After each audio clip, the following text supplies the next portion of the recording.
The whole entire world knows what a pathetic, puny, weak piece of filth that you are.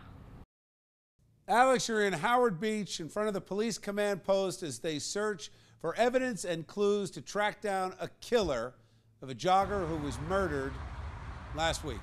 What do you got? Yeah, Bill, it's day 6 of the investigation. Who killed Karina Vetrano? NYPD is still trying to find out. No suspects announced as of right now. If you remember, Karina was the jogger who went missing in these high brushlands behind me in the neighborhood of Howard Beach and was found a few hours later, dead, strangled. Police are still trying to solve her murder, but on Sunday, her family finally spoke out and brought forth 2 different ideas of justice. Now listen to what they said. Myself and my family owe everything to the NYPD and can only ever hope to bring justice to my daughter Karina through them and their hard work. Philip Vetrano, Karina's father, talking a lot about earthly justice, talking about the dedicated cops and his prayer that they find who's responsible. But Karina's mother, Kathy, a much different sense of justice, an almost cosmic, karmic sense of justice, saying that the person who is behind this will get his in the end, a profanity-laced tirade in which she calls out the killer and says he's gonna burn in hell. You know that my daughter was a force to be reckoned with. And I guarantee you, you mother, that you will be reckoning with that force, not only for the rest of your pathetic life, but for the rest of eternity as you burn in hell.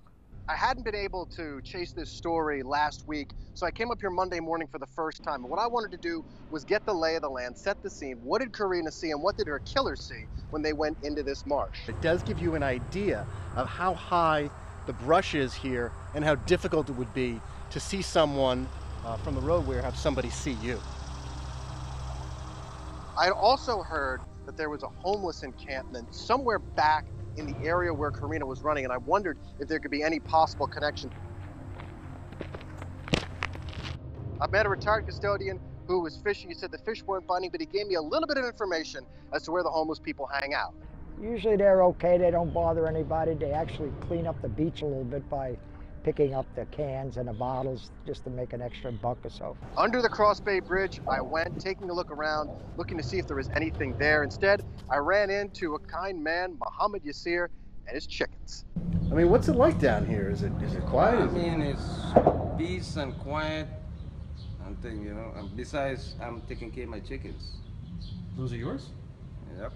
Now, Muhammad said he was in Ozone Park when Karina went missing and the police questioned him and let him go. Now, I got to tell you, Bill, I looked into this whole angle and there are 2 things that stood out to me.